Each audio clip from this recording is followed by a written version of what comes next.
Students, I hope आप सब ठीक होंगे। माई सेल्फ देवेश और आज हम करने वाले हैं इंग्लिश फ्लेमिंगो क्लास 12 का चैप्टर नंबर 9 जिसका नाम है माई मदर एट 66। एक छोटी सी लड़की है या एक बोल सकते हो लेखिका है, जो राइटर है, वो अपनी मदर के बारे में बताना चाह रही है। तो आज हम उसकी समरी पढ़ेंगे। सबसे पहले हम पढ़ते हैं इंट्रो।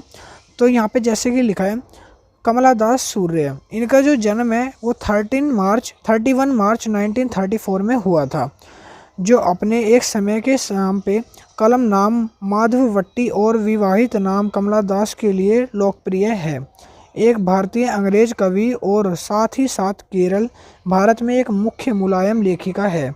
यहाँ पे मान सकते हैं ये जो लेखिका है ये इंडियन भी है और रशियन भी है, मतलब कि ये दोनों में आराम से कमला दास जो है आराम से दोनों राइटिंग लिख सकती है। तो ये था राइटर। तो अब चालू करते हैं चैप्टर। तो जो इसका चैप्टर है माई मदर एट 66, उसकी हम आपको हिंदी समरी बताएंगे। ये छोटा सा एक पोएट्री की तरह लिख रखा है इन लोगों ने, तो हम पोएट्री को समझेंगे पहले एक्सप्लेनेशन में। सबसे पहले हम आपको हिंदी बताएंगे सारी। सबसे पहले जब कवि अपनी बूढ़ी माँ के साथ कोचीन हवाई अड्डे पर जाता है, यहाँ पर जो राइटर है वो अपने डिस्कशन कर रहा है, अपने बारे में बता रहा है कि मैं जब अपनी माँ के साथ हवाई अड्डे पर गया तो उसके साथ क्या हुआ। तो वह उसे करीब से देखती है और उसे उसकी छवि हमारे सामने प्रस्तुत हो जाती है। वह एक लाश के साथ उसकी तुलना करती है।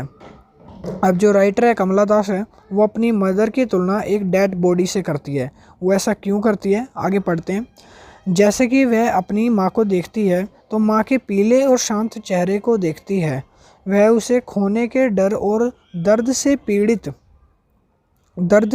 पीड़ित हो जाती है।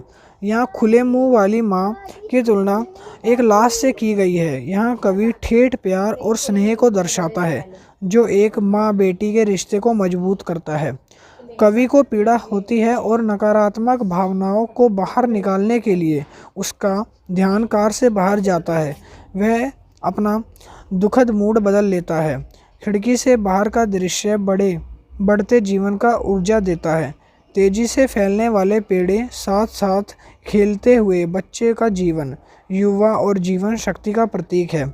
यहाँ कवि को अपने बचपन की याद दिलाई जाती है। जब जो कवि है अब वो जा रहा है, उसका ध्यान उसकी माँ की तरफ ना आए, इसलिए वो बाहर देखता हो जाता है।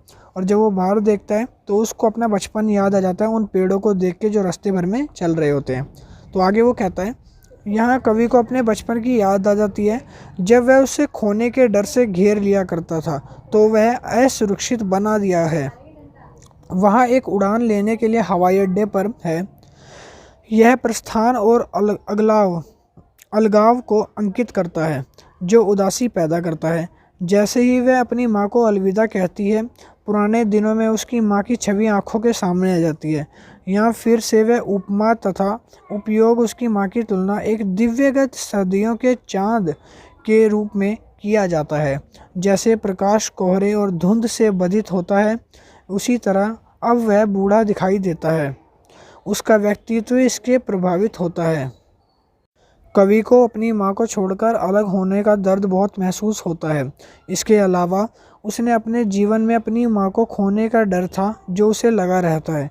वह पहले अस्थायी थी, लेकिन अब हमेशा के लिए हो सकता है, क्योंकि वह बुढ़ापे में मर भी सकती है। इस विचार से उसे हमेशा सताता रहता है।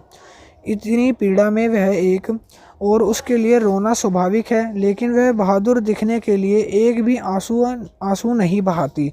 वह उसको रोकने का बहुत प्रयास करती है।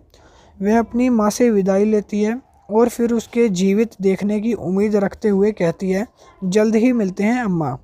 तो वो अपनी जो माँ है जाती है जब उसको छोड़ के अपने बस अड्डे पे, जो वहाँ पे हवाई अड्डा है सॉरी, तो वहाँ पे जैसे ही वो पहुँचती है तो अपनी माँ को देखकर वो कहती है हम जल्दी मिलेंगे, ताकि उसको एक उम्मीद रहे कि हम दोबारा मिलेंगे।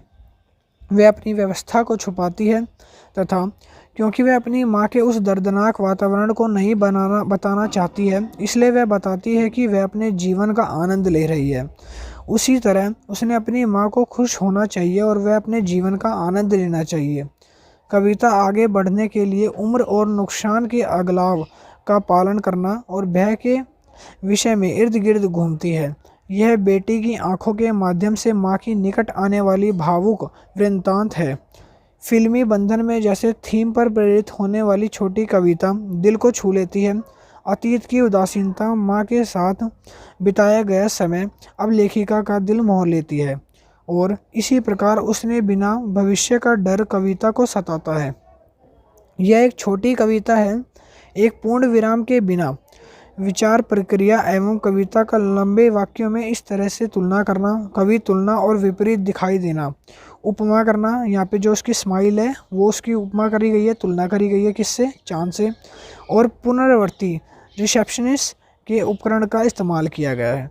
तो यहाँ पे आपका चैप्टर नंबर 9 जो है वो कंप्लीट हो जाता है, माई मदर एट 66। मिलते हैं नेक्स्ट वीडियो में नेक्स्ट चैप्टर की समरी की तरफ। किसी को अगर इसके नोट्स चाहिए तो वो बता देना, व्हाट्सअप नंबर नीचे है, वहाँ पे आप परचेज़ कर सकते हो कॉल करके। मिलते हैं नेक्स्ट वीडियो में, अभी के लिए इतना ही। Thank you.